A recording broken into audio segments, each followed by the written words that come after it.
Magandang araw po sa ating lahat. Magandang araw. Magandang araw po at magandang araw din po sa mga kasama natin via live streaming. Jesus' name is different from any name. Amen po ba? Amen.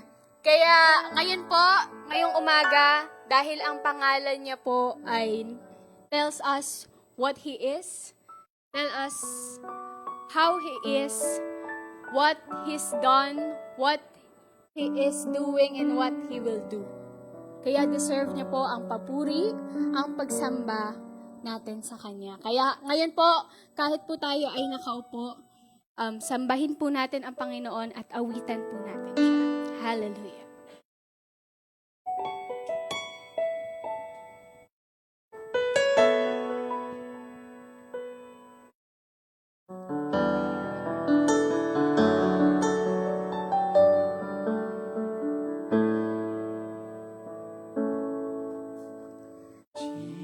Jesus, you're the sweetest name of all. Jesus, you always hear me when I call. Oh, Jesus, you pick me up each time I fall. You're the sweetest name of all. Jesus, you're the sweetest name of all. Jesus, you always hear me when I call. Oh, Jesus, you pick me up each time I fall. You're the sweetest name of all.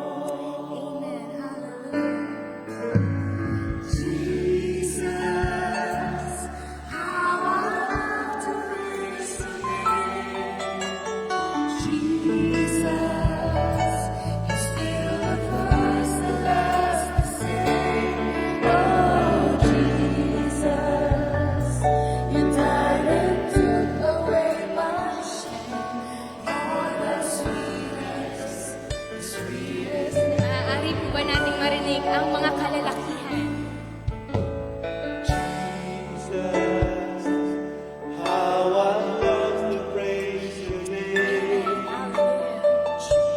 Jesus, still the first, the last, the same.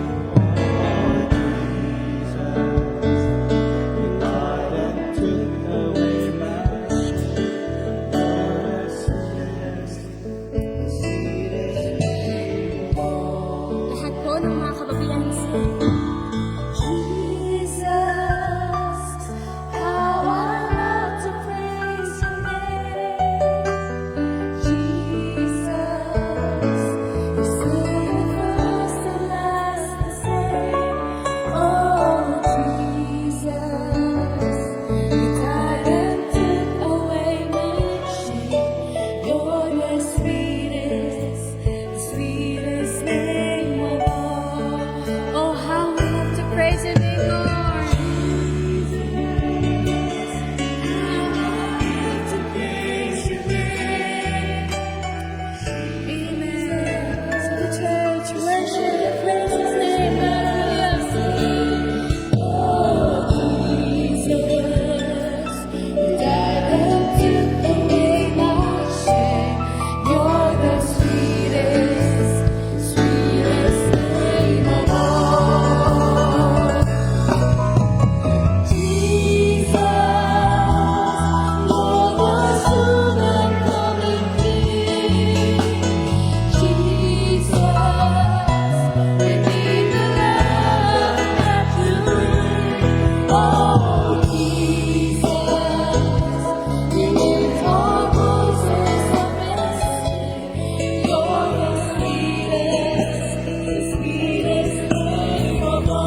There's no one. We adore your name, Lord. Hallelujah. For who you are, Lord.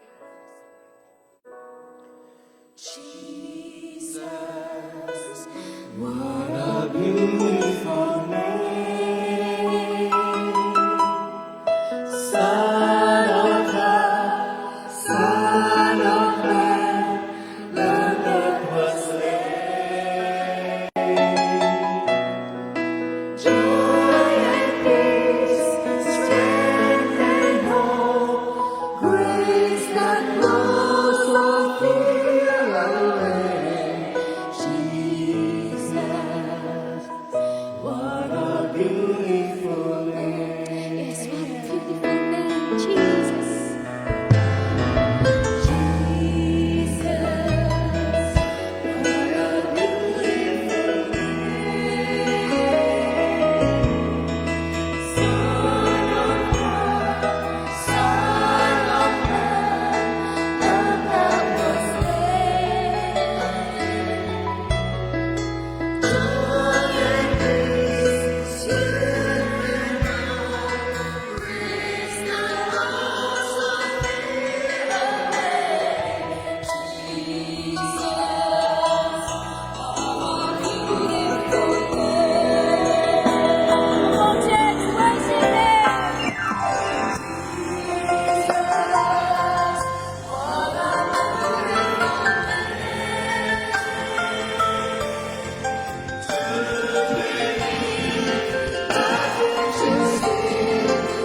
what a beautiful name,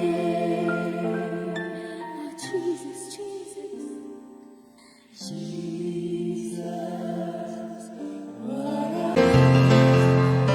We adore your beautiful name, O God.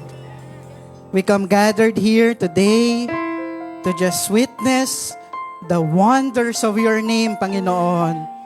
And we just look up to you right now, looking at the beauty of your face, Lord, of your wonderful name, the name above every names, the name kung saan lahat kami ay luluhod, sasamba, at itataas namin ang pangalan mo, Panginoon. Kasi walang ibang dakilang pangalan kundi ang pangalan mo, Jesus. Ang pangalan na nagliligtas, ang pangalan na nagpapagaling, ang pangalan na nagpo-provide, ang pangalan na nagpapala, ang pangalan na karapat dapat sambahin. Pwede po ba nating sambahin ang pangalan ng Panginoon ngayong moment na to? Pinupuri ka namin, ang pangalan mo ay pinupuri namin. Pagkat ikaw lang, O Diyos, ang may pinakamagandang pangalan at karapat dapat na sambahin. O God, we come before you today, humbling ourselves, Lord God, asking you to cleanse us. Linisin mo po, Panginoon, ang bawat imaymay ng aming puso at isipan upang maging handa kaming sumamba at makinig sa iyo ngayon.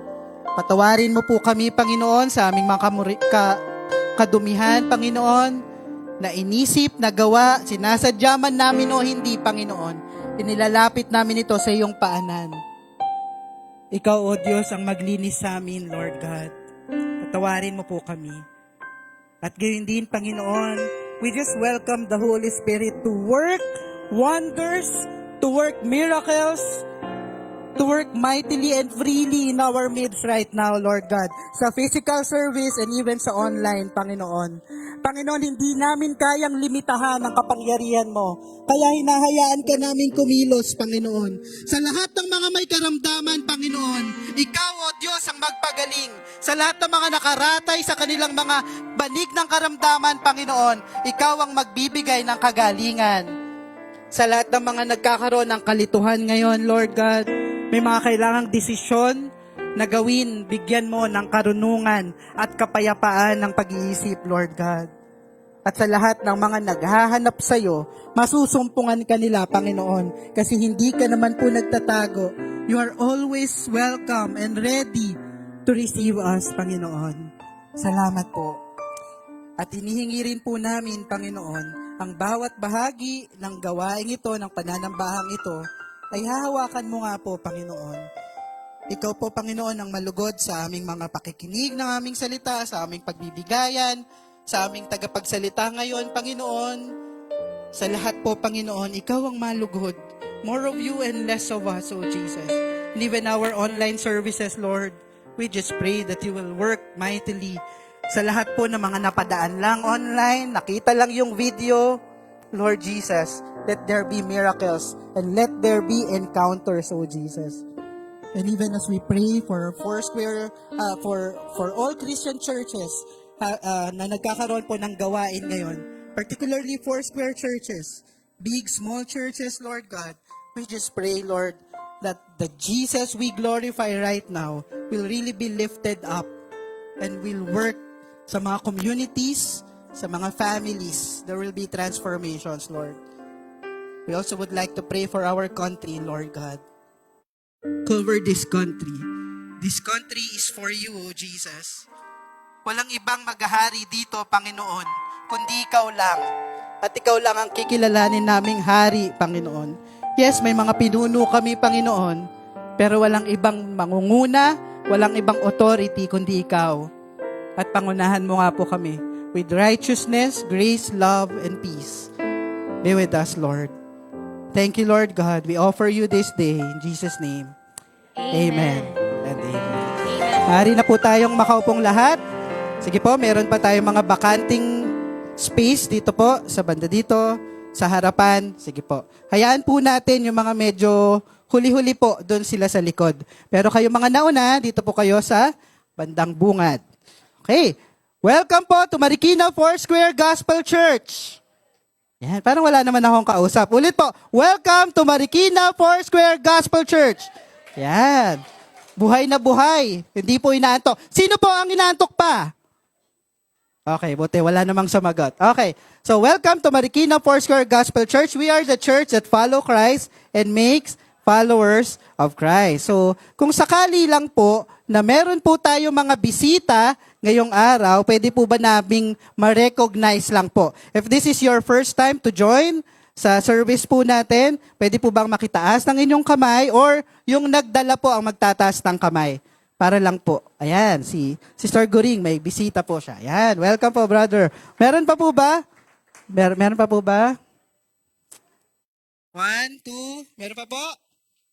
Okay. Sa inyo po sa online, just in case po, if this is your first time to join us sa ating online service, pwede rin po ba na i-type nyo lang po dyan, this is my first time, para po ma-recognize po namin kayo at magkaroon din po tayo ng connection, ang church at kayo din po. Magkaroon tayo ng friendship, connection.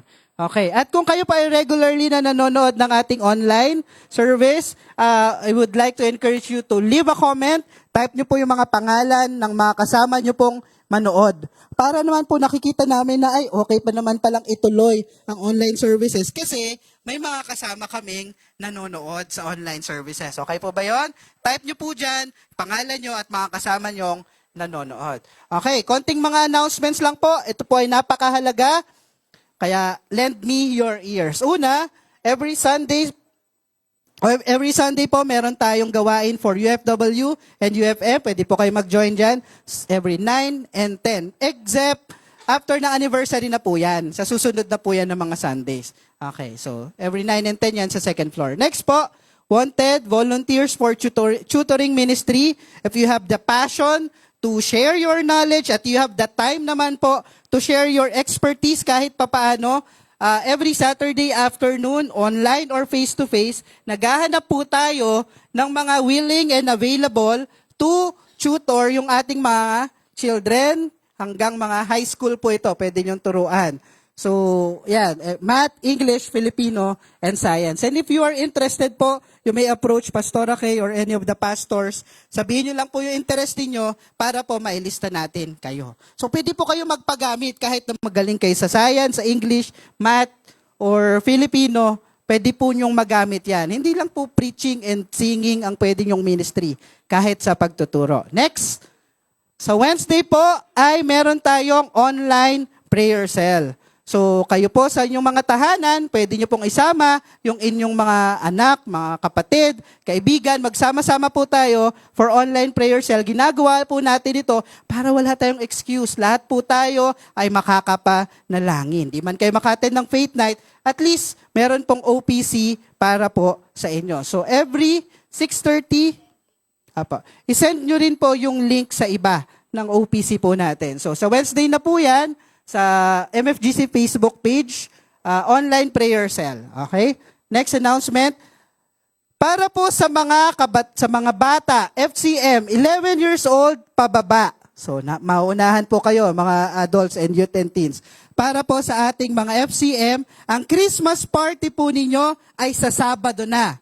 Napakaaga nila, ano po? Sa Sabado na, December 2, if you're 11 years old pababa o yung anak ninyo ay 11 years old pababa, papuntahin niyo po sila dito sa Sabado, December 2, 8 a.m. to 12 noon. 8 a.m. to 12 noon. Pagsuotin niyo lang po sila ng red or green na top. May contribution ba? Wala po. Pupunta lang po sila dito. May exchange gift? Wala po. Pupunta lang po sila dito. Okay po ba yon? Basta po kayo ay FCM, nag-attend sa Children's Church po natin. Huwag nyo naman pong isama siguro yung buong barangay ninyo. Sama nyo lang po yung mga regular na nag-church po sa atin. So ito po ang Christmas party na fellowship ng mga FCM po natin, December 2, 8 to 12 noon. Next announcement. Okay, Salt and Light po, mamaya, after po nitong second service. So sa mga youth and teens po natin, diretso na po kayo sa ating Salt and Light. And ang ating special announcement for Jesus Reigns, I would like to call on Pastor Nolan to give us details for Jesus Reigns. Ang ating pong announcement ngayong umaga ay ang pagtanggap po natin sa mga sila po ay nag-undergo ng interview at ngayong umaga ay tatanggapin po natin sila as the official member ng ating church. At ngayong second service, meron pong 7. Kanina po we have 4. Ngayon pong second service, we have 7 na ating pong tatanggapin as official member ng Marikina Foursquare Gospel Church. Some of them po ay kalimitan ay nasa youth department but they had been here sa church for about 8 years and longer than 8 years. Tinatawagan ko po una po si Julia Jean B. Cañeta.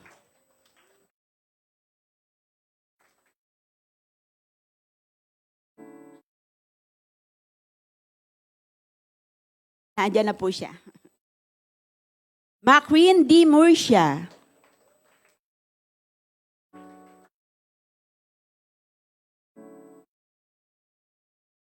We have Luigi Lynn Taray.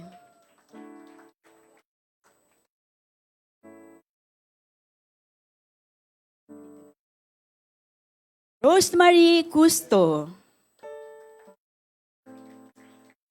Together with her 2 daughters, Axel Rose Soriano and Lord Jaira Soriano.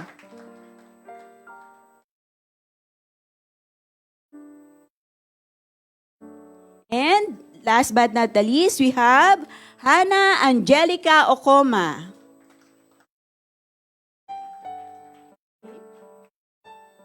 Palakpak naman po natin sila at welcome po natin sila ng welcome na talaga namang we are rejoicing sapagkat kasama na po natin sila, official member ng Marikina Foursquare Gospel Church. Ano po ba yung benepisyo kapag ikaw ay official member na?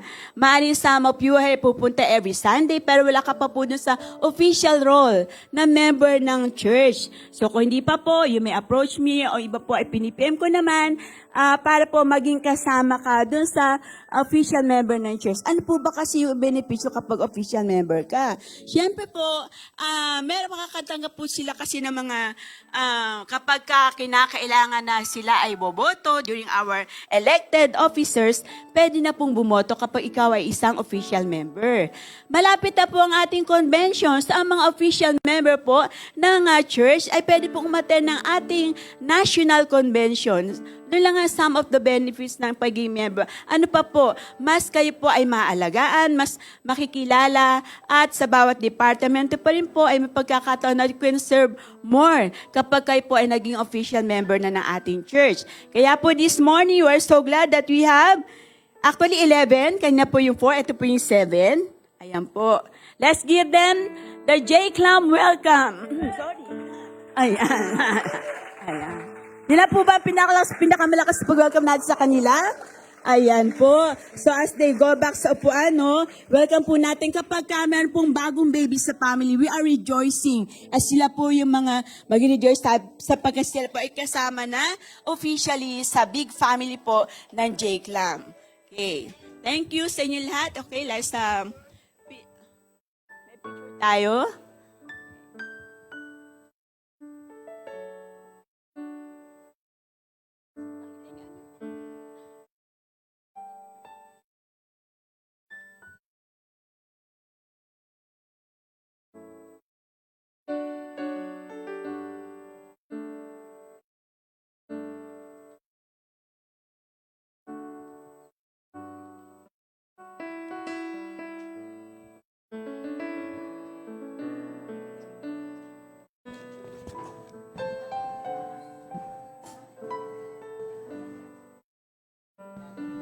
Yes. Congratulations to all the members. Magaganda po kayong lahat. Mana-mana po kayo.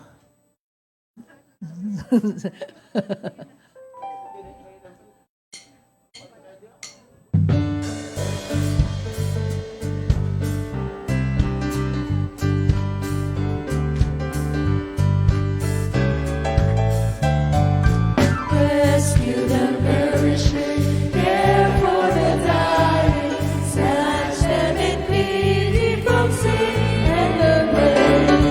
Weep for the erring one, lift up the fallen.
Yeah, Jesus will save. Amen and amen. Amen and amen. Up to this time. All right. Ang Foursquare Church po, but not only Marikina Foursquare Gospel Church is a transformational church wherever it turns. Okay? Kaya pa ang theme natin for the year at matatapos na ho ay missional impact at 360 degrees. Ibig pong sabihin, wherever we turn, dito, 360 degrees of our influence will always have an impact. All right? From within ourselves, sa family natin, lumalaki sa community natin hanggang globally. Yan ho yung naging tema natin. And yan ho ay dahil sa ating firm core, FIRM, firm core. Pakitingnan muna natin yung firm core na slide.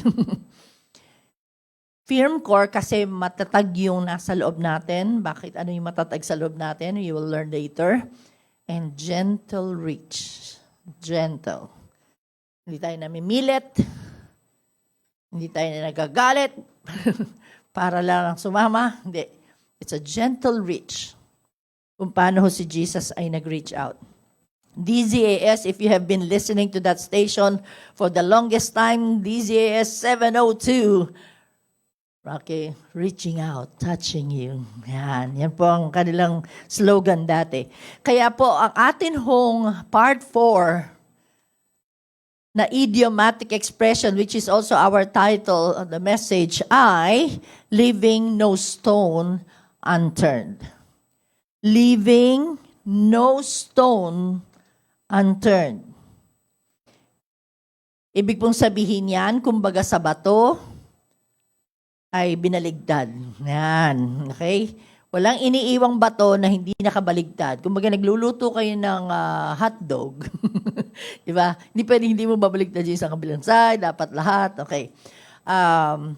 Sa Pilipino, ang ibig po sabihin ng leaving no stone unturned ay saliksiking mabuti. Tignan mabuti. Ginagawa ang pinaka-maigi upang mahanap ang hinahanap. Okay?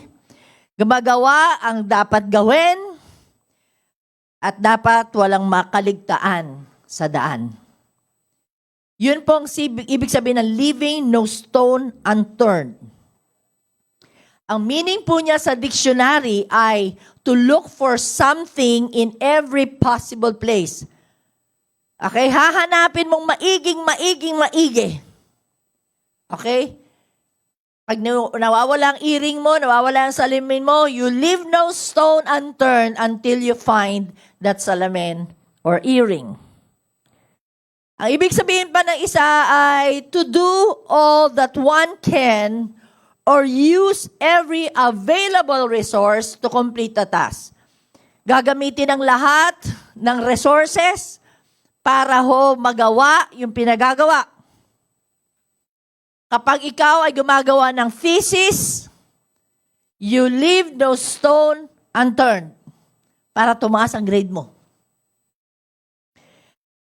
Ang expression pong ito ay galing sa isang alamat ng Griegong alamat na ang isang general nila ay namatay sa gera at nung namatay sa gera napag-alaman ho nila na meron pala daw siyang treasure, okay, na malaking treasure na binaon niya sa ilalim ng kanyang tent. Maraming mga bato-bato po doon. Kaya para naging payo sa kanila, para makuha niyo ang treasure, baligtarin niyo lahat ng bato dyan. Ibig sabihin, iganon niyo, tanggalin niyo lahat para makita niyo yung treasure. Doon po galing yan, in the 1500s, na isang alamat. So, ang ibig sabihin niyan is to make every possible effort, to use every possible source or resource. Ibig sabihin, sa salitang pambahay, kapag ikaw naglilinis ng bahay, anong tawag dyan?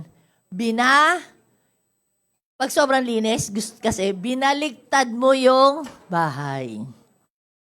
Hindi alam yan ng marami, kasi hindi natin binabaligtad. Kung ano lang nakikitang tiles, dun lang winawalis. Di ba? Kung saan lang, nakikita lang ng mata. Pero ang totoong binabaligtad ang bahay, walang iniiwang maruming part ng bahay. Okay, ganon niya po yun. Inuusog ang bawat muebles, kasi yung mga muebles, natatakpan niya yung part ng mga alikabok. Tama ba? Lalo na kung mabigat yung muebles. Yung sofa, bigat-bigat, di mo na mausog. Kasi yung nara, yung mga ganung mga cabinet na grandfathers, whatever.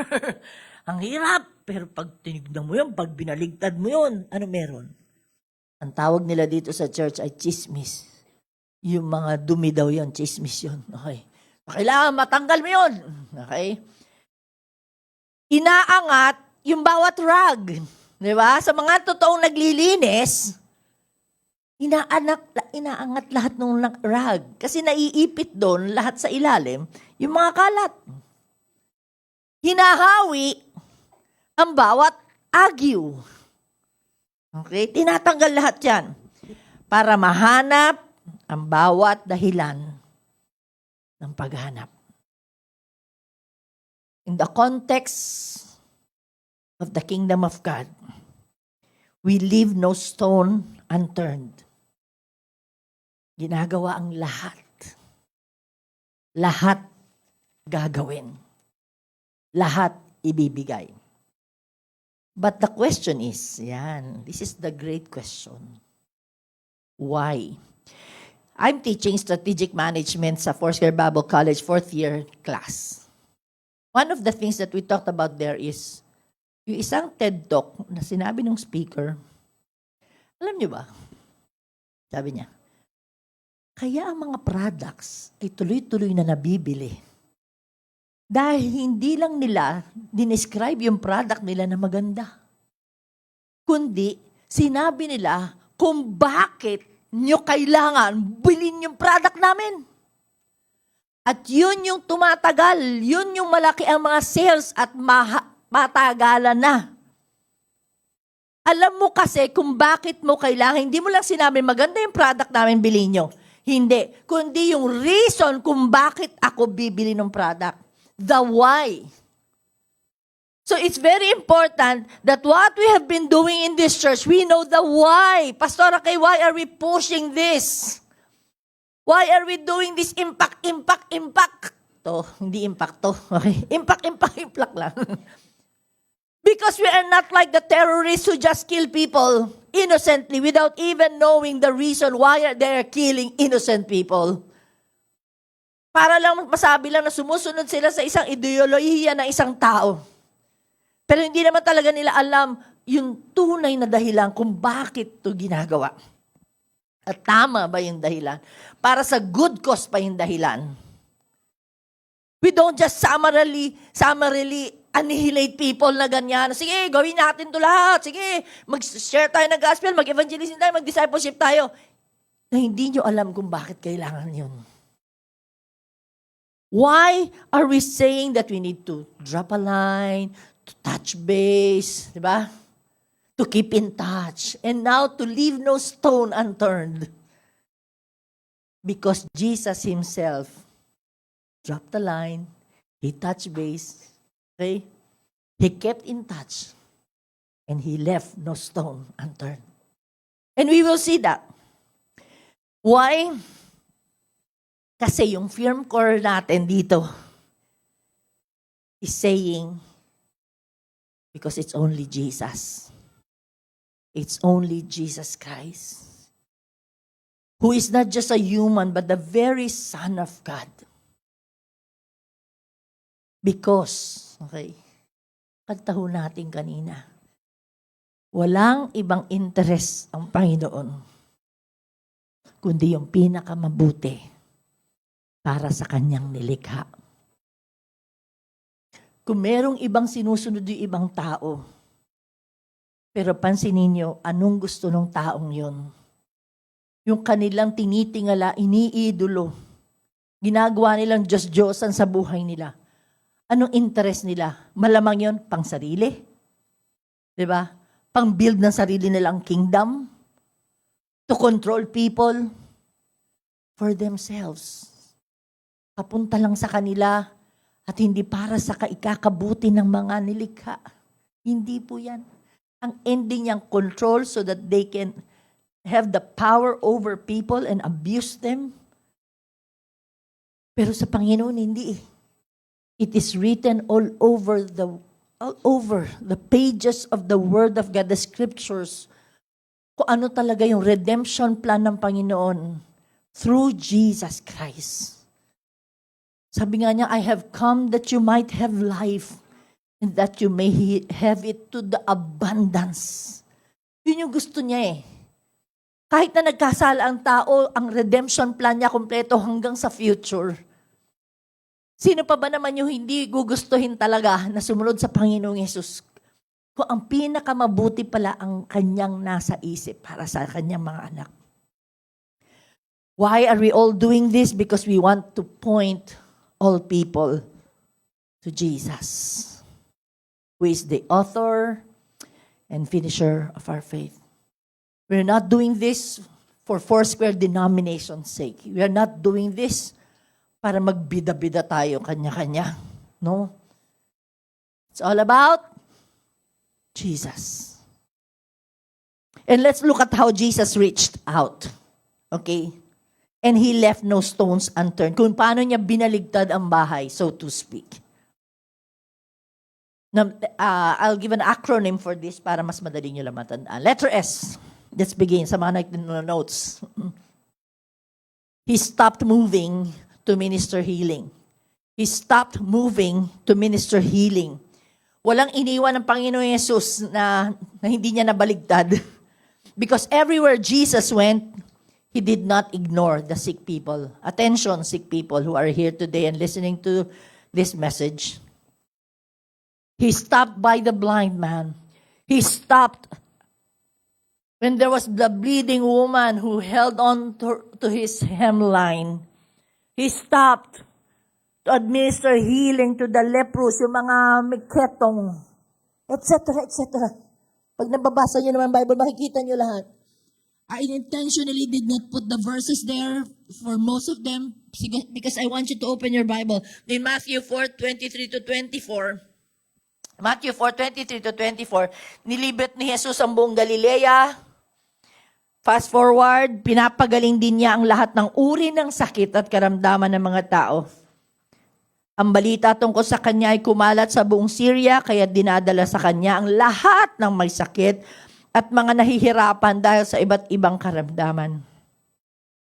Mga sinasapian ng mga demonyo, may mga epilepsya at mga paralitiko.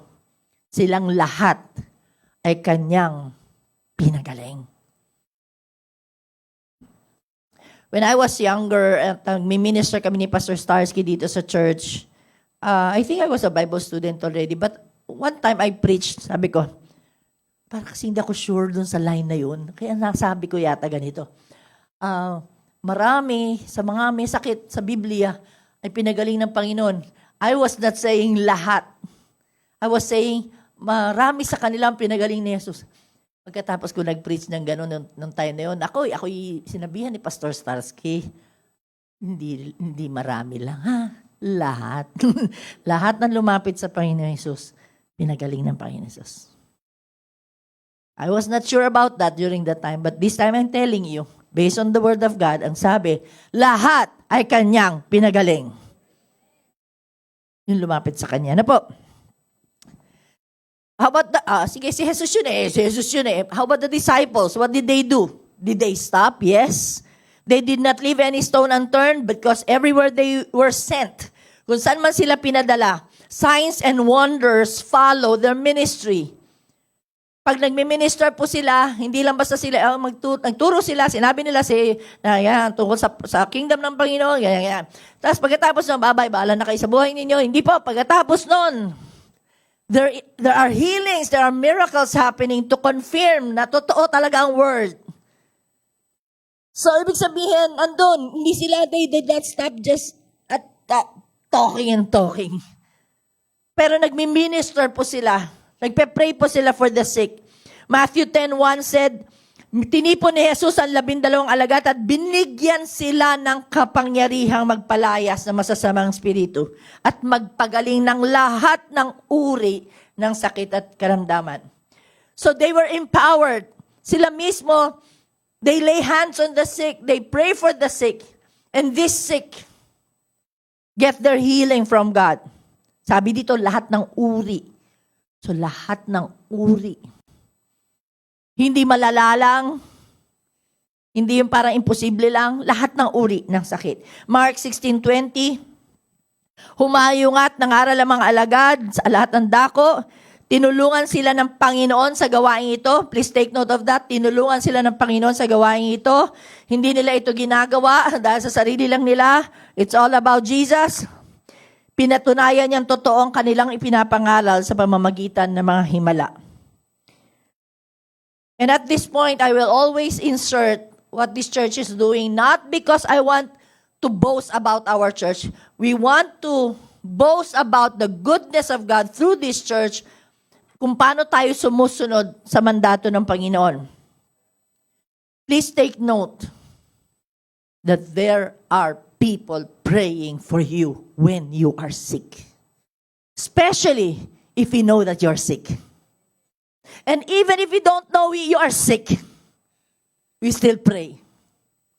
Just yesterday, we had, sabi ko ilang hapon, almost 50 people groaning and in praying in the Spirit yesterday. For one of the items is praying for sick people in church.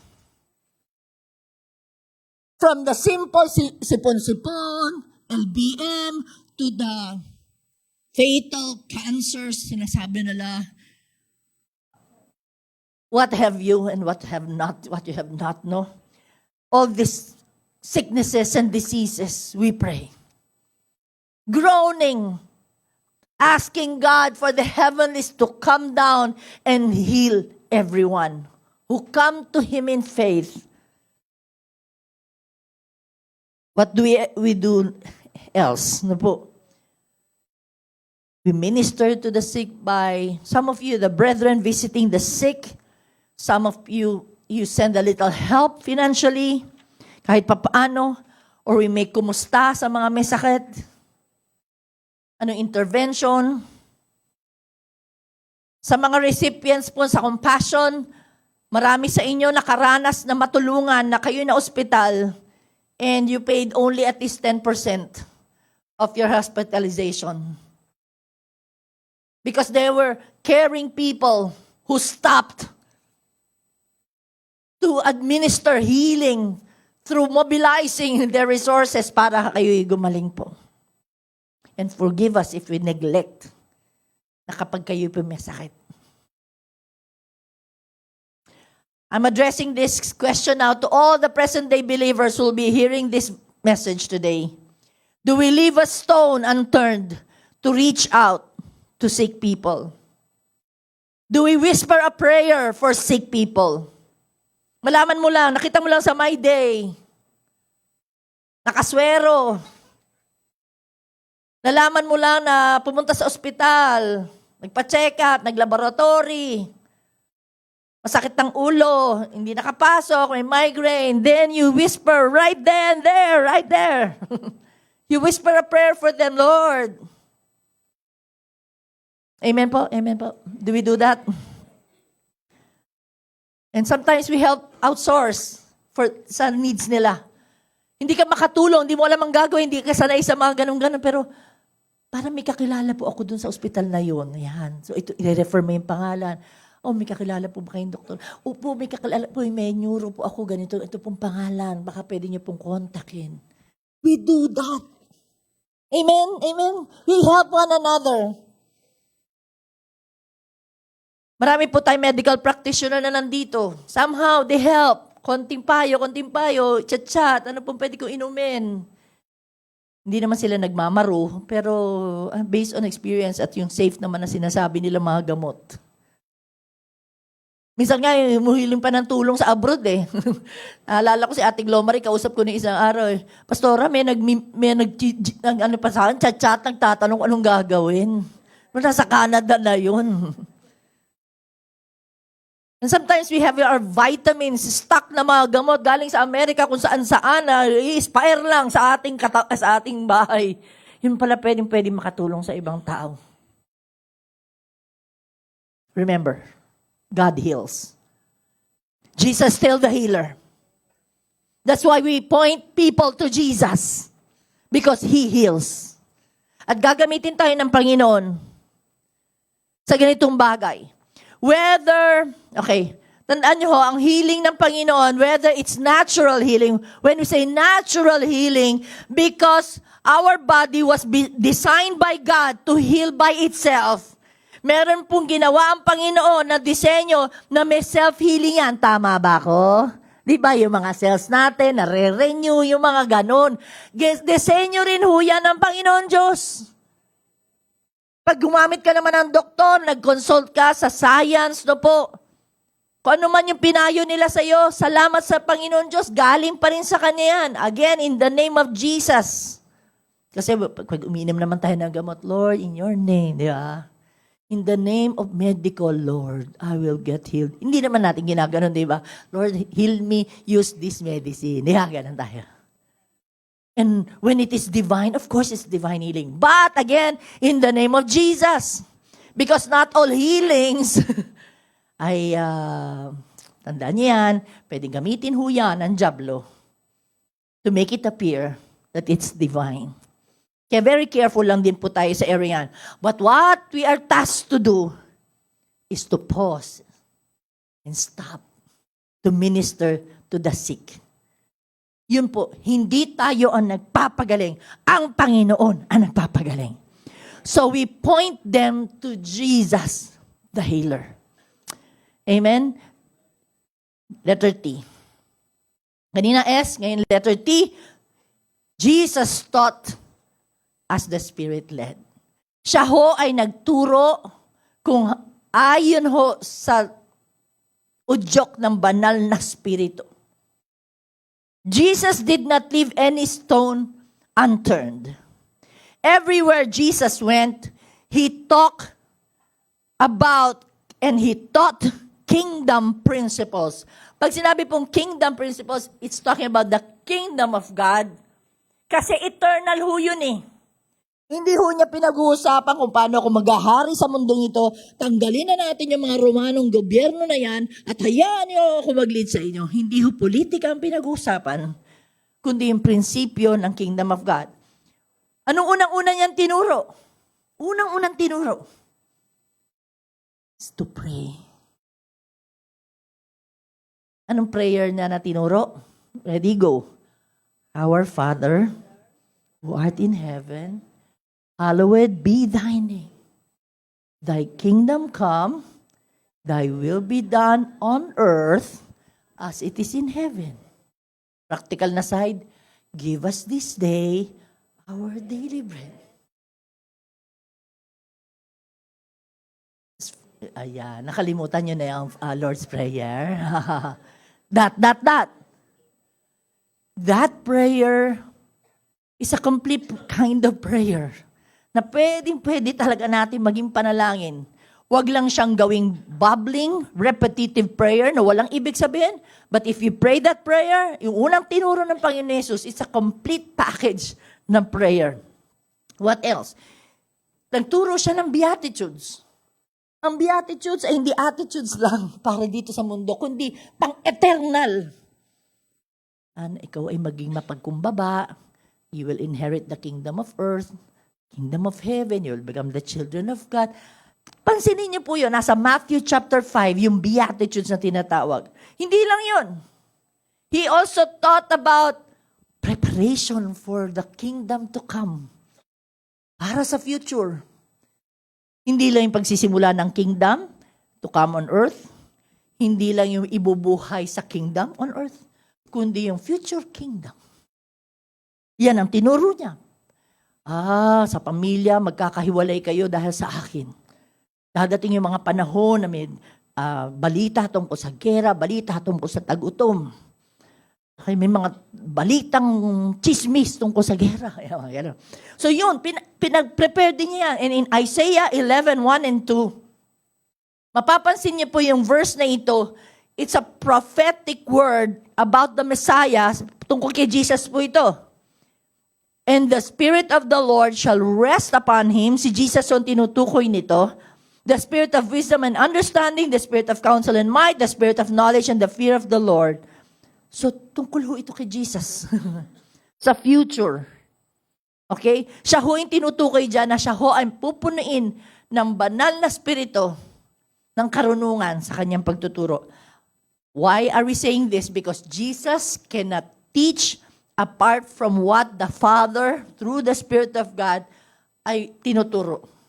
Isa lang ho yan. Nagkakasundo ho ang eternal Godhead sa tinuturo. Hindi nagbibida-bida si Jesus, nag-iiba siya ng lesson na hindi galing sa Diyos Ama at hindi prompted ng banal na spirito. Matthew 9:35, Jesus continued going around to all the towns and villages, teaching in their synagogues, preaching the good news of the kingdom. Umikot si Jesus to all the towns and villages, teaching them. Kung tutusin, bata pa nga siya, nung naligaw siya sa templo, hindi naman talaga siya nalagaw, iniwan siya ng kanyang mga magulang, nandun siya sa templo, nakikipagtalastasan na, bata pa siya. Ganun na, no? Not only Jesus, but the disciples did not leave any stone unturned. Pag binasa mo Acts chapter 4, makikita mo doon kung ano yung daily things na ginagawa nila. Daily, they were together, fellowshipping. They were breaking bread in small groups sa mga houses, small houses. They were daily doing prayer meetings. And they were also sharing their possessions daily. Kaya huwag na tayong magulat that daily people are added to their number. Laging may nadadagdag. Kanina lang hoy, nag-present si Pastora Glo dito, 11 members ng JCLAM nadagdag. After After, imagine, isa, 6 na taon na dito, yung isa 8 taon na dito. yung interval na po. Yung pinag-uusapan dito, daily addition. Okay? Dahil daily rin, lagi sila may teaching. The doctrines, nag-aaral sila lagi. Pastor, walang ngalang ginagawa yung mga tao doon. They were persecuted, kaya po ganun. Kaya minsan po nag-halt sila sa trabaho, napupunta sa mga bahay-bahay ng kung sino-sino na lang para lang makatago, tapos mag-aaralan po sila. Ganun, dire-diretso. And in fact, even in that catacombs sa tinatawag po, sa mga kuweba-kuweba lang, nagtuturoan sila. Kahit nasa prison, nagtuturo pa rin si Apostle Paul. Nagsusulat ng pwedeng ituro niya ang Bible study. Papadala sa tiga-Epeso, sa mga Corinto, sa mga Thessalonica. Okay? Kahit na sa ganun. And they even taught before Pharisees, yung mga maalam sa Torah, maalam sa batas. Haharap sila doon, tuturuan nila yan. Kasama sa crowd eh. Nandyan yung Gentiles, nandyan yung mga Pariseo nakakalat. Sige, turo lang sila. Before VIPs, before crowds, and even before individuals. They preached and taught, not about themselves, but they pointed people to Jesus and His resurrection power. It's all about Jesus. Bakit nila ginagawa yung mga bagay na yun? Peter preached the first long sermon without studying at Foursquare Bible College. And homiletically and hermeneutically sound. Priscilla and Aquila, mag-asawa. Hindi ibig sabihin, mag-asawa, busy na sa pag-aalaga ng anak. Pero busy sila sa pagtuturo. And they even taught Apollos. Si Apollos po magaling magsalita, pero hindi pa malalim. So tinuruan pa nila ni Priscilla and Aquila si Apollos para maging mas mabuti pang tagapagturo. Si Gamaliel. At ang tinuturo nila, si Jesus lang ang Messiah, ang Savior. Yahweh is the true God. And the Scripture is the only authority, sacred, infallible. Okay? maaasahan, absolute truth. Kumusta ang J-Clam Church tungkol sa teaching nito? Are we spirit-led sa ating pagtuturo? You know, in J-Clam Church in St. Paul, conversations and formal sessions like this, ang iglesia pong ito strives to leave no stone unturned. Bata pa lang, nagtuturo na. Tinuturuan na ang bata pa lang. From toddler to adults. Sa anong paraan, anong platform? From GC. Sa mga GC pa lang, nagtuturo na dyan, nag-i-instruct na dyan, nagre-remind na dyan, mag-iiwan ng Bible verse. From GC to CC, from CC to FB, from FB to FBC, ano pa? Ano mang okasyon, we teach. Kaanak lang, magde-dedicate. Nagtuturo kami habang nagde-dedicate lang.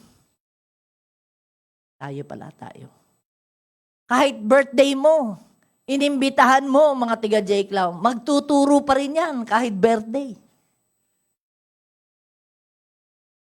At habang kinakasal ka, nagtuturo rin yan. At hindi ka lang kakasal.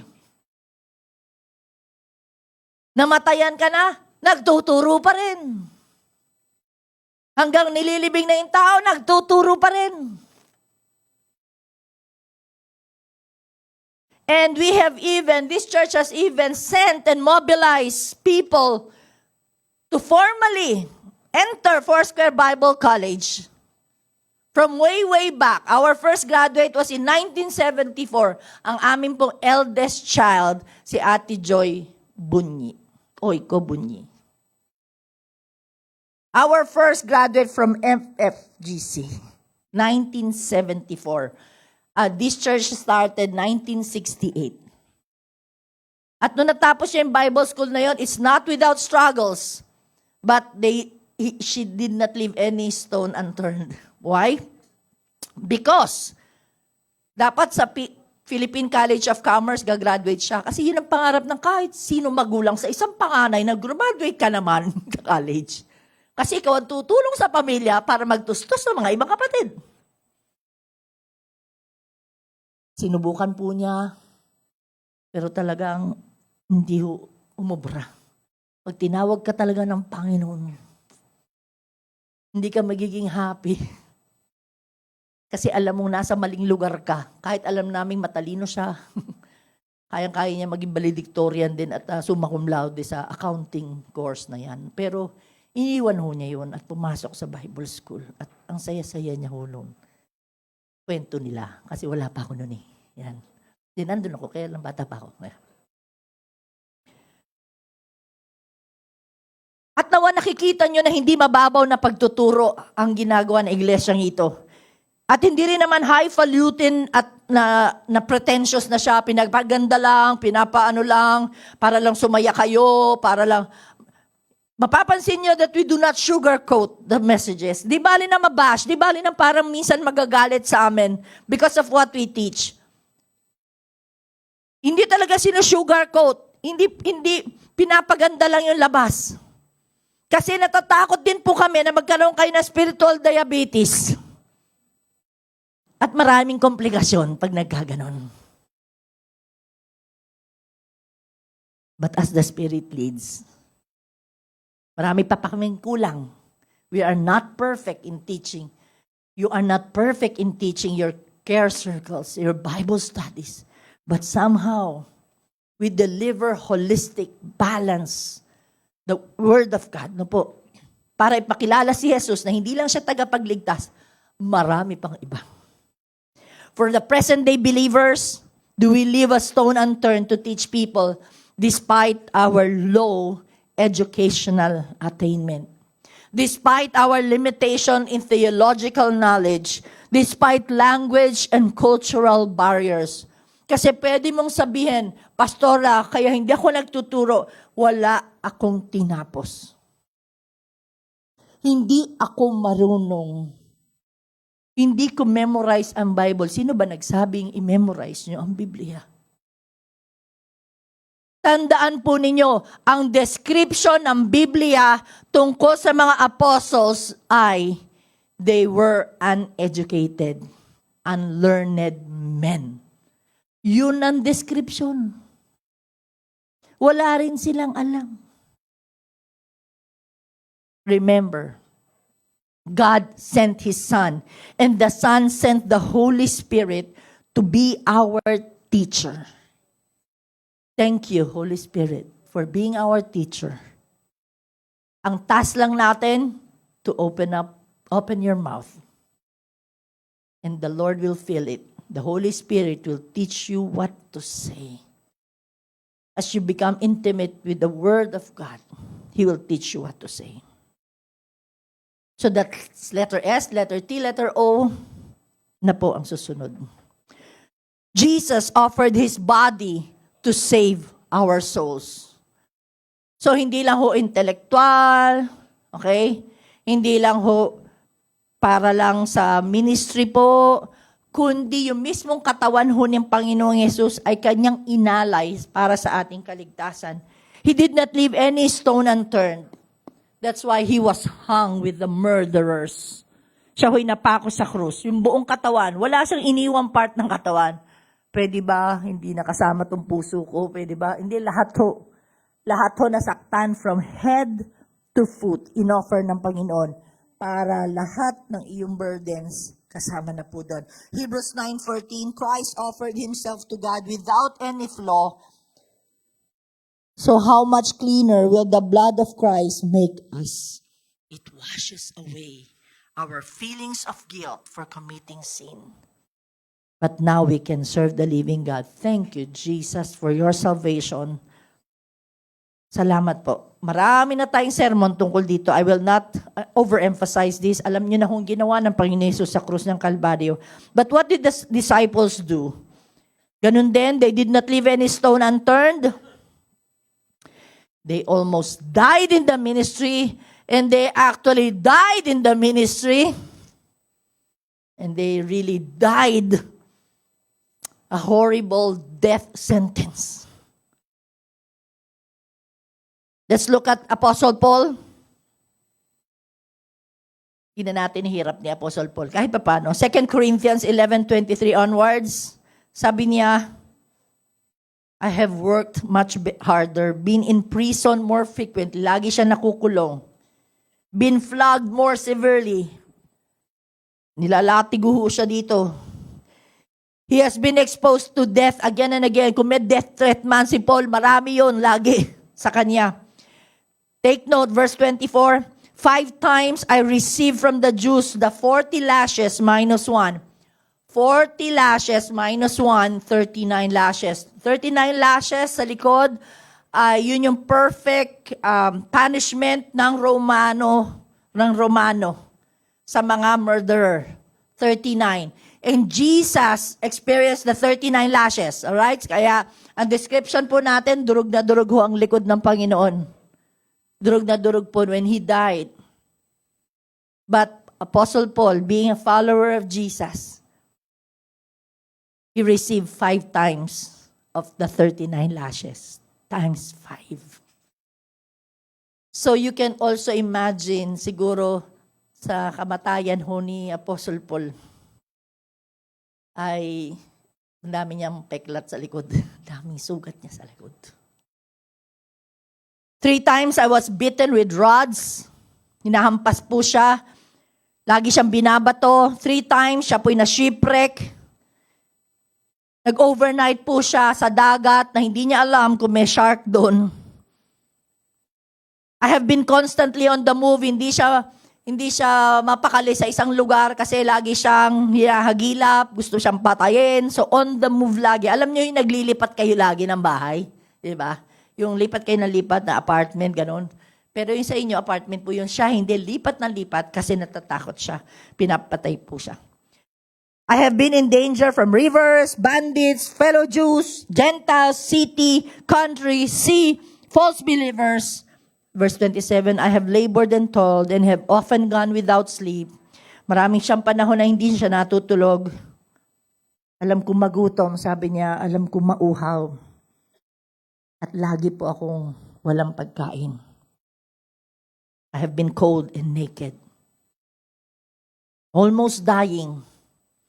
And even sa death chart, pag tinignan niyo ho ang death chart ng mga apostles, kita niyo ho how horrible they died with na po. Mga nakabaligtad na crucifixion, isa po'y kinulunang pinakuluan sila until they die. Ang dami po, pag ni-research niyo po, search niyo po sa Google po, yung death chart of the apostles. Doon niyo ho makikita kung yung katawan ho nila in-offer na talaga nila sa Panginoon. Kasi, kesa i-renounce nila si Jesus, kasama ka ba ni Jesus? Diba, si Pedro nga sabi, hindi 3 beses pa, hindi Tapos nagmura pa siya, diba? Lagi naman niya kasama si Jesus. Pero, ang galing lang talaga ng mercy ng Panginoon, no? Pinatawad ng Panginoon si Pedro. But this time in the early church, para lang ho kumalat ang gospel, ang reason ho ng ganito, bakit pinapayagan ng Panginoon yan? Because that's how the gospel is scattered. Habang sila'y tumatakbo kung saan-saan, nai-spread ang gospel. Kaya ho nakarating sa atin. Praise God. Thank you, Lord. Because some people offer their bodies. Some of our members have died in the line of duty. They serve Jesus until their last breath. Pastor Bobit, one of our pastors in our daughter church po, Sister Amelia. Up to her last breath, nagtuturo pa nga yan. Dumalaw ako sa kanya, ako pa yung sinesermonan, may sakit na nga eh. Marami po, so many to mention.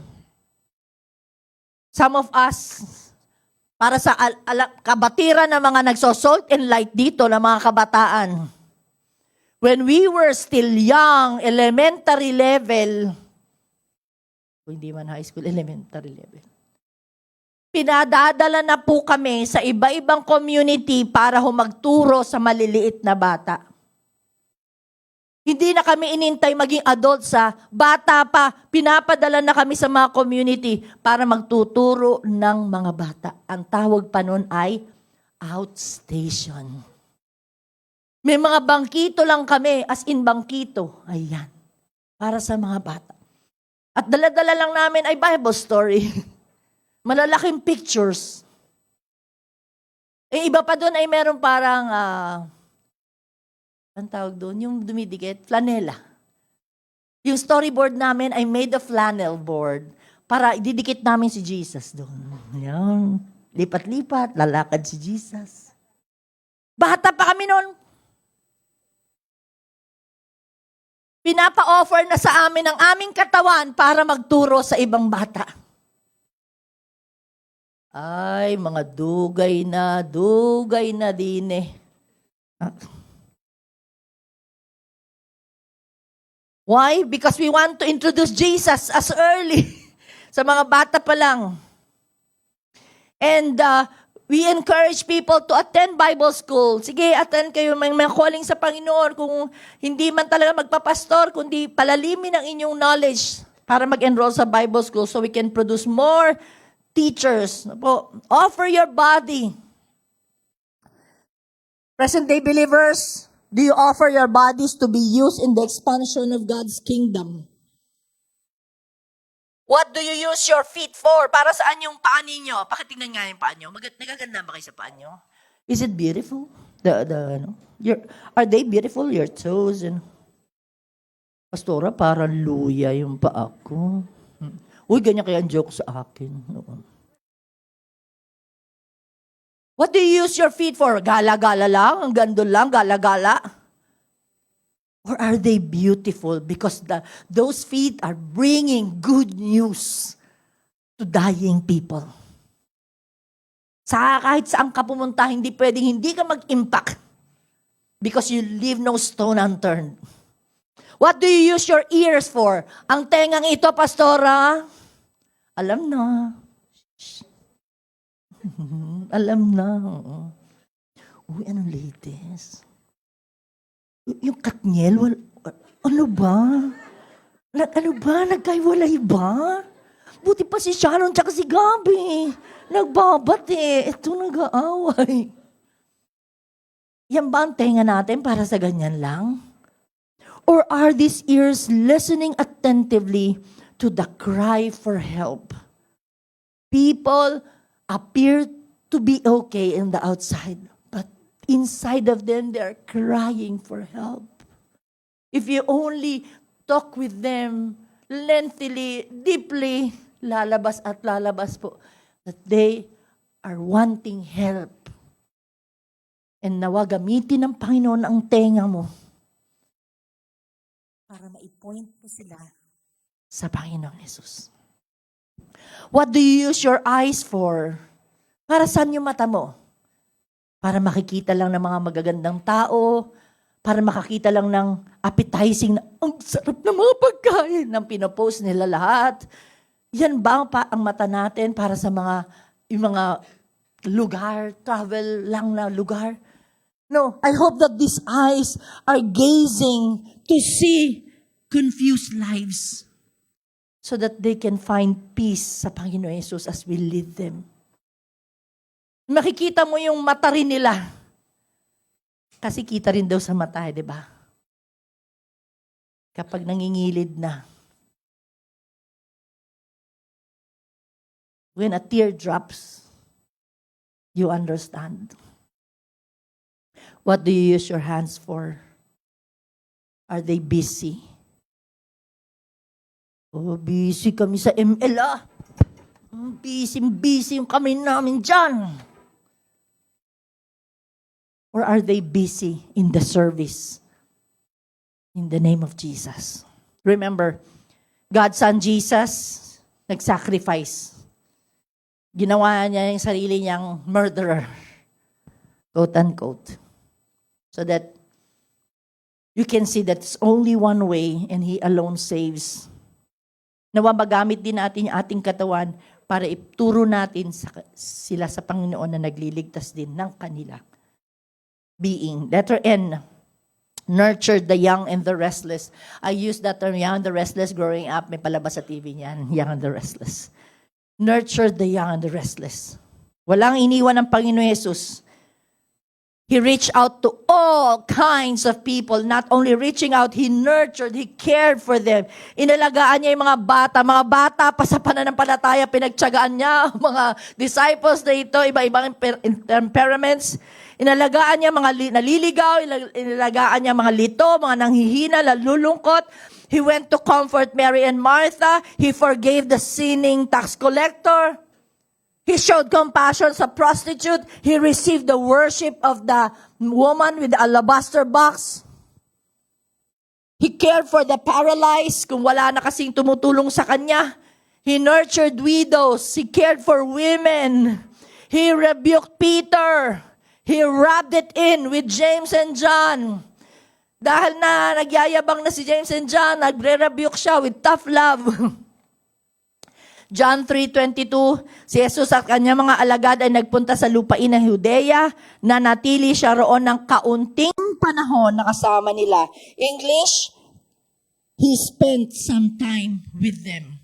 Jesus spent time with the apostles. Huwag nating isnabin yung Jesus spent time with the apostles.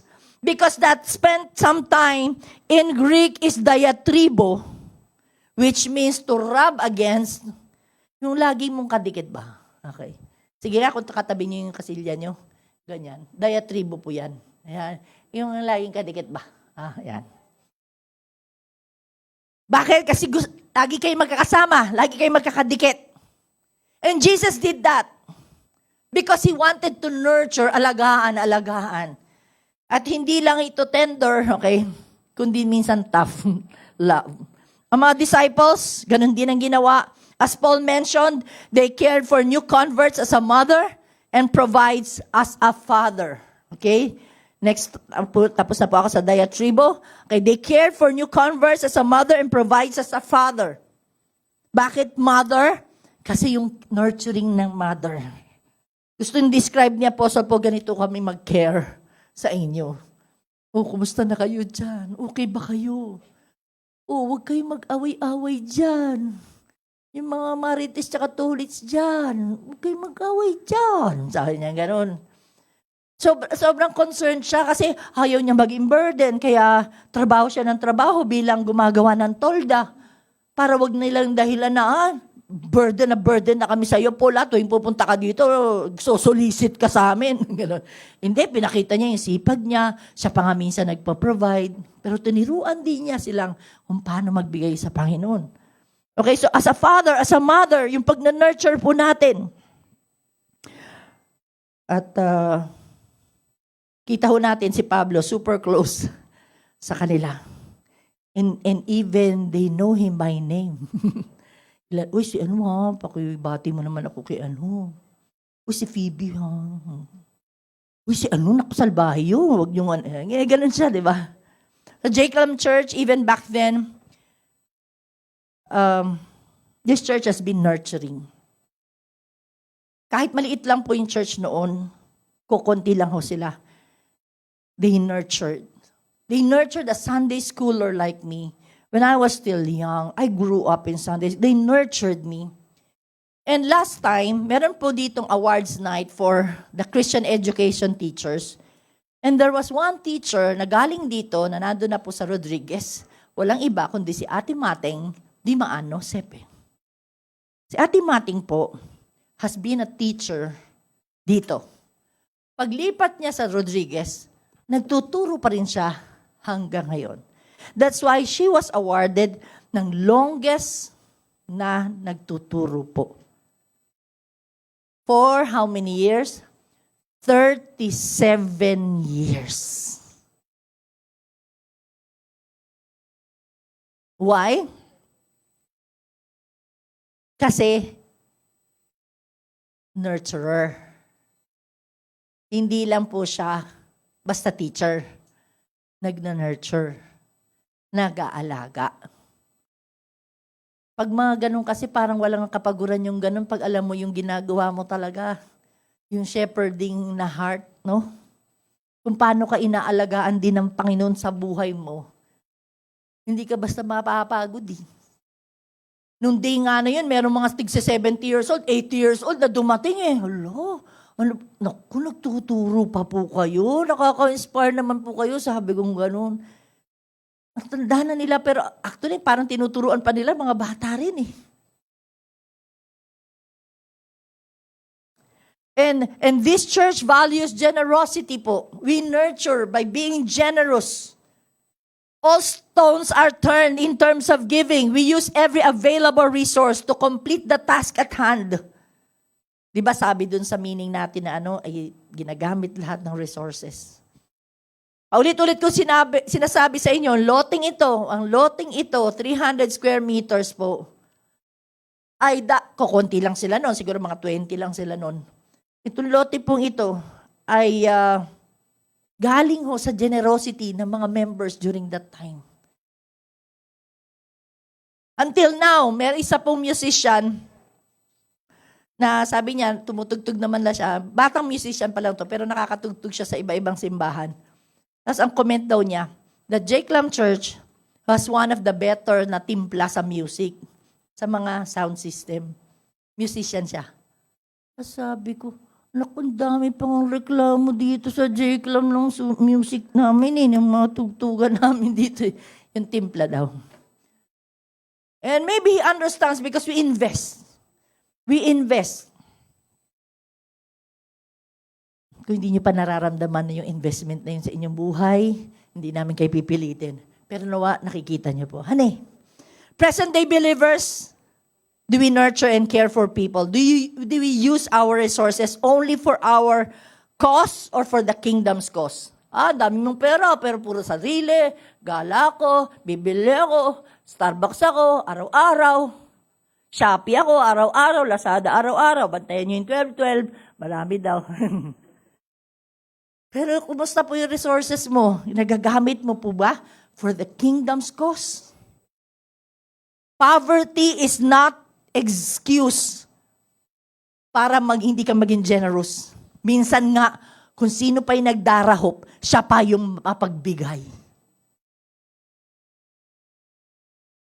Sabi mo sa katabi mo, kahit wala ako masyadong pera, sige nga, go. Kahit wala ako masyadong pera, Huwag mo sabihin nyo kung mayaman ka. Huwag mo sabihin nyo. Kahit wala mo siya. Generous ako sa Panginoon. Sabi mo, generous ako. Yan. Alam niyo po, alam ko alagang-alaga niyo yung mga pamilya niyong biological. Alam ko yan. Pero alam niyo, mas maraming tao sa paligid niyo nang wala ngang pamilya eh. Wala silang pamilyang matuturing. Kasi minsan inabandon sila, pinagpalit sila, iniwanan sila, sinaktan sila. Kaya naghahanap sila ng pamilya. Kaya kailangan siguro mas maging conscious pa tayo. Kung meron nga tayong resources, kung pwede magsubi ka for caring for people. Meron kang subi. Kasi sasabihin mo naman kay Lord, which I'm jumping the gun. Remember, God did not spare the best. He sent His only one Jesus. Best yung binigay niya. Kaya kung gusto mong maging nurturer, if your heart wants to become a nurturer for the people around you, at sasabihin mo, Lord, my desire na with my resources, at yung alaga na gusto mong ipaalaga sa akin na gawin sa ibang tao, provide for my needs. Not for my needs, but for your kingdom's cause. And God will honor that. God will bless you kasi alam niya yung motive mo na kung ano yung dumating na pera sa'yo, i-invest mo rin sa ibang tao. Kasi gusto mong tumulong na kahit hindi ka mayaman, pero mayaman ka sa pag-aalaga. And last but certainly not the least, and I think this is the most important. Why? Because the S and the T and the O, the N, we can do them all by being plastic. Pwede mangyari yan. Sige, active ako, pray. Sige, pray ako. Tapos, turo ka ng turo. Sige, dahil Bible study. Sige, yung katawan ko, gamitin. Sige, punta doon, punta dito. Ayan. Sige, dami kong disciples. Pero pwede mo lang gawin lahat yun. Pwede mong gawin. By virtue of being religious. Pwede ka lang kasi religyoso ka eh. Pwede mong gawin yan. Kaya ayoko I don't want to leave any stone unturned by this letter E. Dapat po, engaged with the Father. Jesus, after all of these things na ginagawa niya, He never forgets to withdraw from people and just talk to His Father in heaven. Hindi pwedeng puro ka larga ng larga kasi kailangan mo lagi ma-recharge. Kailangan balik ka lagi sa home base kung saan mo makukuha lahat ng pag-ibig, lahat ng sakripisyo, lahat ng pasensya, yung lahat na resources. Balik ka sa source. Wag mong kakalimutan yung intimacy and how you engage with the Lord. Hindi siya lumalapit sa Panginoon, sa kanyang Ama sa langit dahil kulang, alam niya, hindi niya alam ang gagawin, alam niya. Kaya lang alam niyang pumunta kasi alam niya na yung solusyon na nandun na sa Diyos. Okay. Sabi dito sa Luke 10:21, the Holy Spirit made Jesus extremely joyful. Nag-pray kasi si Jesus dito sa Luke 10 eh. Sabi niya, I praise you, Father, Lord of heaven and earth, kasi you have hidden these things from wise and intelligent people and have revealed them to infants. Yes, Father, because this is what was pleasing to you. Ang gusto niya sabihin ng saya-saya ni Jesus dito, dun sa prayer niya, kasi kausap niya yung tatay niya, at sinasabi niya, ang galing nangyayari yung mga dapat mangyari. Kasi this young, pag sinabi niya mga infants, gusto niya sabihin itong mga disciples, hindi mo ni-reveal yung sarili mo basta lang sa mayayaman, sa mga matatalinong tao, kundi na mga simpleng taong katulad nito, naintindihan nila about kingdom. Salamat sa Diyos. Tayo po din yung kasalin doon. Masaya si Jesus dahil sa salvation. Masaya siya dahil natututo mga disciples. Masaya na siya dahil marami natututo na about the kingdom of God. Because he was intimate with the Father. So sobrang saya niya. Nag-report siya, Father, salamat. Thank you. Although it took a while for the the disciples to process kingdom principles and attitudes and actions. Ano mga disciples naman po, huwag naman natin underestimate. Noong una, they misunderstood about the kingdom. Medyo dami lang tanong, bakit? Kailan? Paano? Ganon sila, marami silang tanong. Pero later on, they began to see and understand what Jesus meant. The revelation of who Jesus is in their midst, the resurrected Lord. Ang church na ito, we are striving to turn every stone for people to be intimate with God. In worship, in the Word, in His love. Lahat ho'y ginagawa natin ng paraan para mailapit ho namin kayo sa Panginoon. Kasi yun lang naman talaga ang secret eh. If people only know, no, for our present-day believers, nawa magkaroon tayo ng earnestness to bring people to be more intimate with Jesus. Hindi yung yayakagin ko sila ang attendance sa J-Clam. Hindi ho, yun ang ating punto. Gusto ho natin mapalapit ang tao sa Panginoong Jesus. Amen po. We point them to Jesus.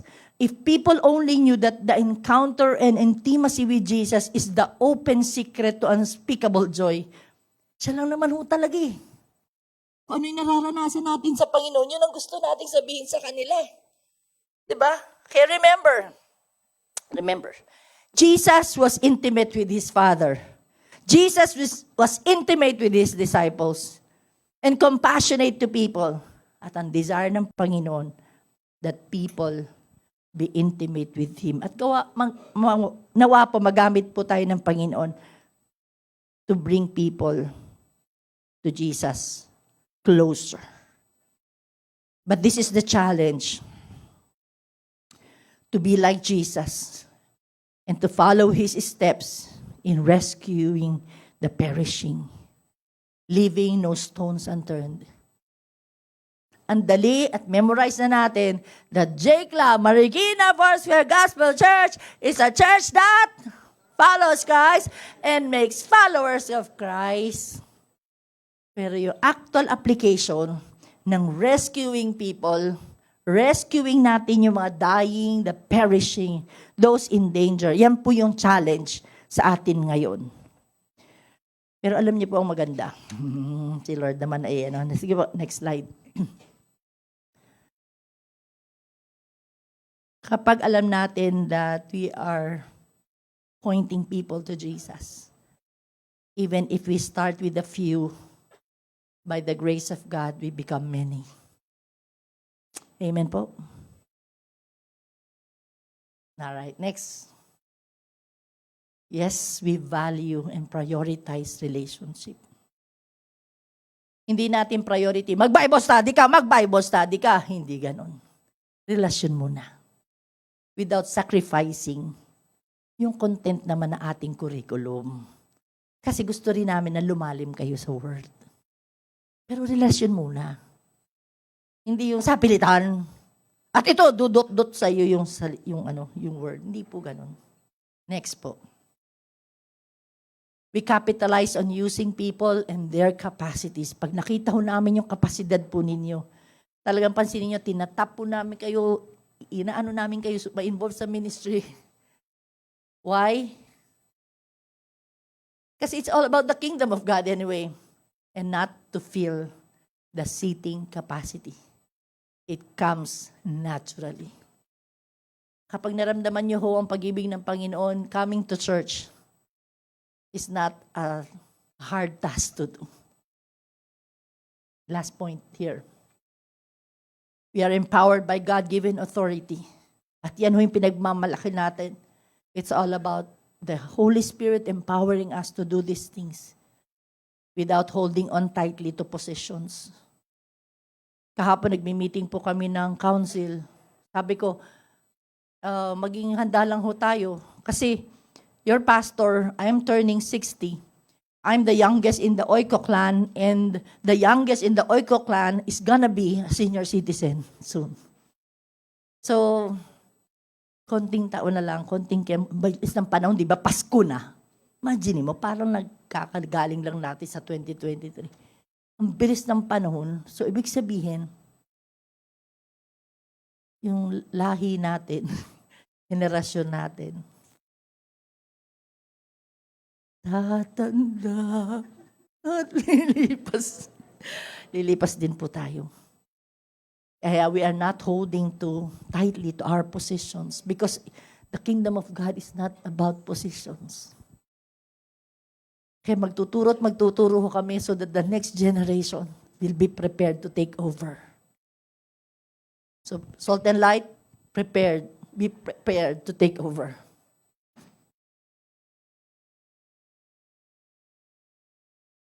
Sa dinabi-nami po ng unreached people groups, unengaged, unevangelized, no po.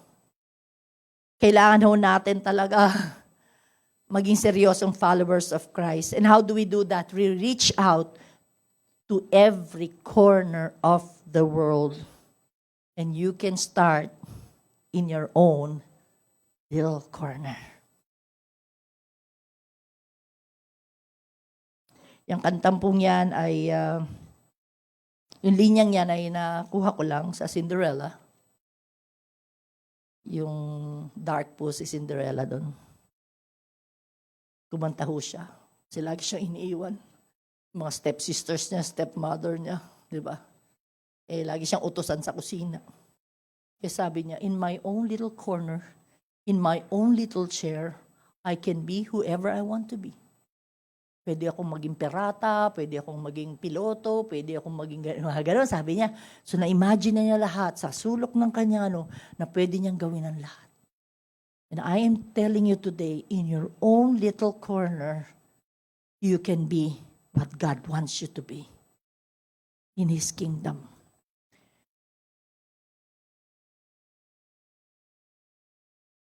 We can be all things to all men. Sa isang street sweeper, you can become a street sweeper. Sa isang chef, you can become a chef. Sa isang driver, you can become a driver. We can be the person God wants us to be in our own little corner or in the big world we conquer. Dalawa lang po yan. Sige po, next slide. Marahil ho, sabihin mo, Pastora, maliit lang ho, impluensya ko. O di sige, your own little corner.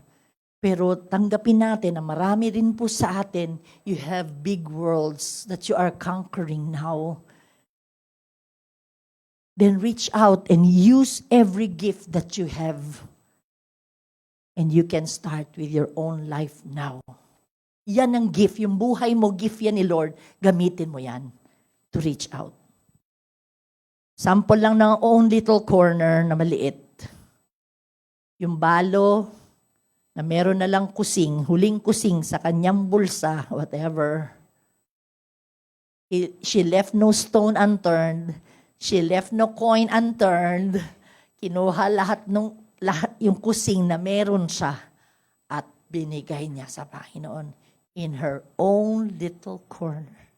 But there is also one example that I will bring you in the big world that they conquer, yung production po ng The Chosen. Taas ng kamay na somehow nakapanood na po kayo ng The Chosen po. Sobrang konti pa lang. You are missing a lot. Instead of watching TikTok ng kung ano-ano, naku, manood ho kayo ng The Chosen. You will see the scriptures in a different light and you will be touched. You can forward that. You can send to somebody. Why?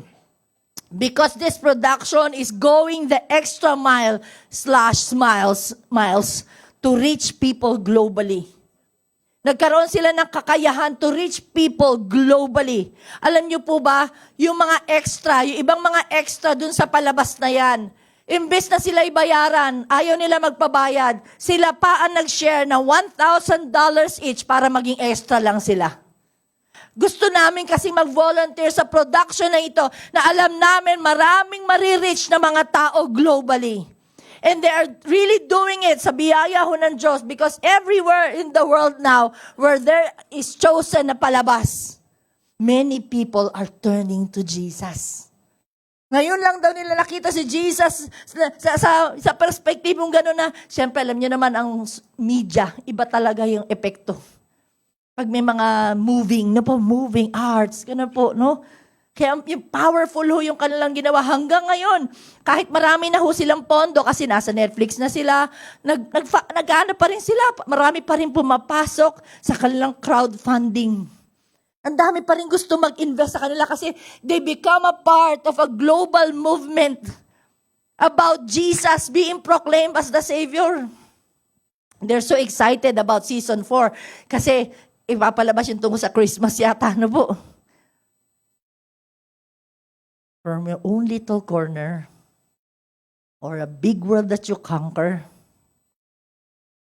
sabi niyang Panginoon, Acts 1:8, tatanggap kayo ng kapangyarihan pagbabasa inyo ng Espiritu at kayo yung magiging saksi ko sa Jerusalem, sa buong Judea, buong Samaria, hanggang sa dulo ng daigdig. Huwag nang mag-iwan ng batong nakaharang, next slide, upang mahanap ang mga kaluluwang yaman. Ulitin ko po, huwag na mag-iwan ng batong nakaharang upang mahanap ang mga kaluluwang yaman. Rescue the perishing, care for the dying. People need Jesus. You need Jesus. Worship team, please come. Pakisabi sa katabi mo po, you need Jesus. I need Jesus. Okay? I need Jesus. And there are so many people that you know abroad, nasa Japan, nasa China, nasa Surigao, nasa Dipolog, nasa Baler, nasa Quezon, Quezon din pala yung Baler. Hindi. Tama ba yun? Sa Isabela, nasa Nueva Ecija, nasa Nueva Vizcaya, nasa Amerika, nasa England, nasa kapitbahay ko lang pala sila. Let's point them to Jesus. Point them to Jesus. Jesus. They need Jesus.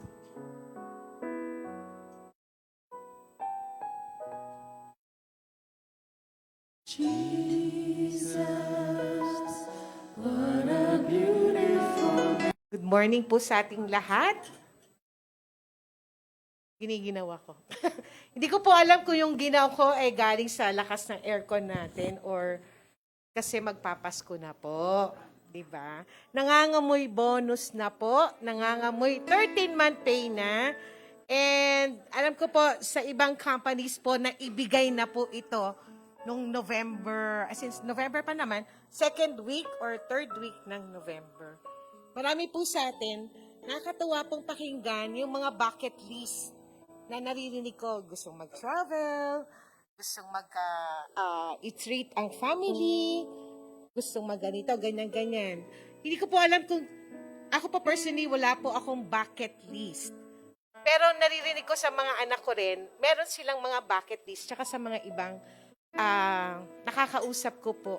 Ito po yung gusto nating mangyari sa buhay natin. Usually, January pa lang po, naglilista na po sila ng mga ilalagay nila dun sa bucket list nila.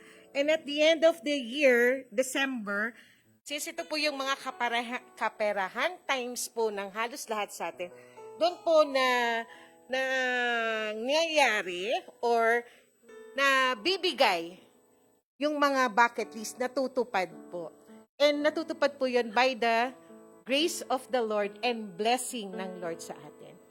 Sana lang po, naisip ko lang, sana po, doon sa mga bucket list na ginagawa natin, nandun din po sana yung we want to bless the Lord more. Kasama siya sa listahan, not only yung family tour, shopping galore, yung rubber shoes na gustong-gusto nating bilhin worth 8,000 pesos, 10,000 pesos. Tayo po kaya, ano pong bucket list ang sinama natin for the Lord and for His work? Di po ba? Parang it's awareness po sa atin lahat, di ba? Nung time po, nung bagong Christian pa ako, We will have our two offerings po kasi ngayon. It's our tithes and offering at saka po yung ating mission offering. Nung bagong Christian pa po ako, parang sa akin po, pag nabigay ko na yung tithes ko, okay na yon. So, hindi ko siya ganun talaga naintindihan. What is the offering behind dun sa tithes? Kaya nung tinanong ko po yung sister ko, si Teacher Yvette po, sabi niya sa akin, the offering is something you give to the Lord. Hindi siya kasama dun sa tithes na binigay mo sa Panginoon. So, kasi ano na po, diba? 10%. Alam po natin yon. Maraming katuruan na po na sana po ginagawa po talaga natin. That we are giving 10% of what we receive. Bukod po sa sweldo natin, may mga extras na blessings pa rin po na binibigay sa atin ng Lord. And we also give 10% to that. Pero wala pa po yung offering na binibigay natin sa Lord. And naano po ako doon, parang nagiging constant lang yung offering ko. From years, ganito lang yung offering na binibigay ko sa Lord. And I prayed, Lord, na you give me the desire in my heart to give more sa offering. Kasi yung tithes po is given na yun, na 10% we have to give back sa Lord. Pero yung offering is much more. At tinanong na rin po ako ng mga anak ko dyan, what up yung mission offering, building offering. Sabi ko po sa kanila, these are extra offerings that you give to the Lord. Kasi itong offerings na to, ginagamit to sa work ng Panginoon. Imaginein po natin, yung mga piso mula sa puso ng mga advertisement, yung mga can coins na nakikita natin sa mga department store, or diba usually sa SM ko nakikita yan eh. Coin for a cause, yung mga ganyan. Diba, nagbibigay po tayo. Pero, tayo po ba, diba gusto po natin, naka-receive po tayo ng blessing from the Lord and from other people. Pero, tayo po, naisip po ba natin to bless the Lord also? Diba? Kung yung ibang tao po natutuwa pag we give them blessing. Na-imagine na rin po ba natin? Ang Lord kaya, if we give more, or if we bless Him, kaya piso pa po yan. Gaano kaya po kalaki ang ngiti ng Panginoon na binibigay natin through blessing Him? Sana po naisip din natin, yung katulad ng naisip ko, na hindi lang yung tayong binibless, pero kailangan, ako pa ganun personally, inano ko na po na, I want to bless you, Lord. Kasi usually, tayo yung nagre-receive ng blessing ng Lord. What about, balik na rin po natin. Tayo naman po ang magbigay. Kung kaya po nating magbigay ng sobrang mahal na regalo sa mga taong mahal natin, what more po kung ang Panginoon po ang bibigyan natin na sobrang mahal niya tayo? Di po ba? So, sabi po sa Proverbs 11:25, whoever brings present progressive po, blessing will be enriched. And one who waters, present progressive po, ibig sabihin, dire-diretso, tuloy-tuloy, will himself be watered. So tayo po, yung mga, kahit piso po yan, na binibigay po natin sa building funds, sa mission work po natin, marami pong nare-reach yun. Katulad po nung sinabi ni Pastora kay kanina. Tanungin po natin yung sarili natin. Did we leave a stone did we not leave a stone unturned regarding po sa giving sa mga gawain po ng Panginoon? Yan po yung in-impart ko sa mga anak ko din. Na hindi po ito sa church na pupunta, hindi sa kamay ni Pastora Kay, hindi sa kamay ng mga pastor, hindi po sa work. Pero ito po ay nakakatulong ma-reach out yung maraming tao, lalo na po dun sa mga missionaries natin na pinapadala sa iba't ibang lugar po. So I challenge you today, Lord, at lahat po tayo, yung bucket list natin, samahan po natin that something para po talagang matutuwa ang Panginoon. Nakasama siya dun sa bucket list na ginagawa natin yearly. So, I'm requesting po ang ating pong mga ushers, deacons and deaconess. Sabi nga po, di ba kanina, to do all that one can use every available resource to complete the task. Lahat po ng resources po natin, hindi po yan sa kagalingan natin sa trabaho, sa talento natin. Kasi po, kung hindi po kaloob ng Diyos na ibigay ang resource niya sa atin, hindi po natin makakamit to. So, let us pray po. Heavenly Father, we come to you today giving our offering and tithes, Lord, and even our mission offering, Panginoon.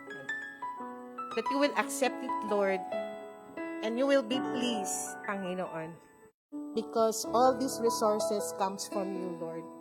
And thank you also, Father, for making our hands capable of producing wealth, Panginoon. Lahat po ito galing sa inyo. And binabalik po namin, Panginoon, lahat ito. And I hope that you would also give us desire, Lord, to give more, Panginoon, sa mga susunod pa.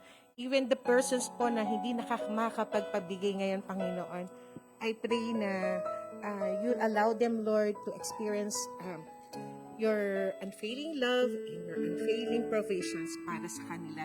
That they will be excited to give back again and again and again and again, Panginoon. Thank you, Father. Accept our tithes and offering. In the mighty name of Jesus, we pray. Amen.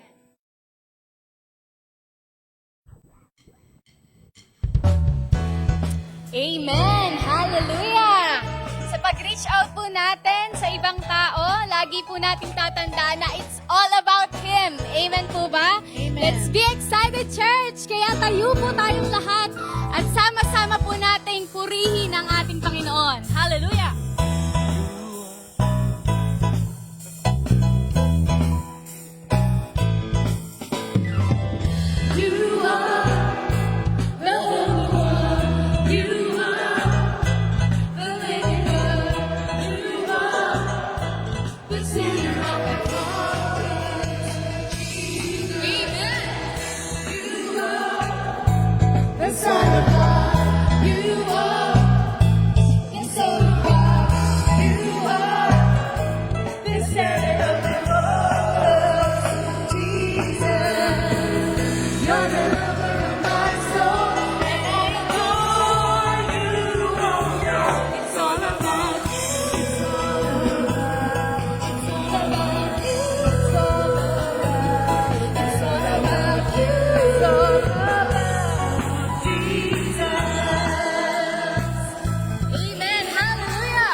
Yes. It's all about Jesus. I'll be closing in prayer. Pero after this po, we will sit muna, okay? Kasi announcement lang for anniversary. Let's lift up our hands sa Panginoon. Panginoon, yung napakalaki mong pag-ibig po for mankind. Yun pong kagandahang loob at yung kahabagan ng Panginoong Yesus na laging sariwa sa bawat araw. At yung empowering spirit ang sasama ho sa amin ngayon at magpakailanman. Ang lahat ho ay magsasabi ng Amen. Amen. Amen. Praise the Lord. Amen. You may be seated po sa mga live stream. God bless you po. All right. The first thing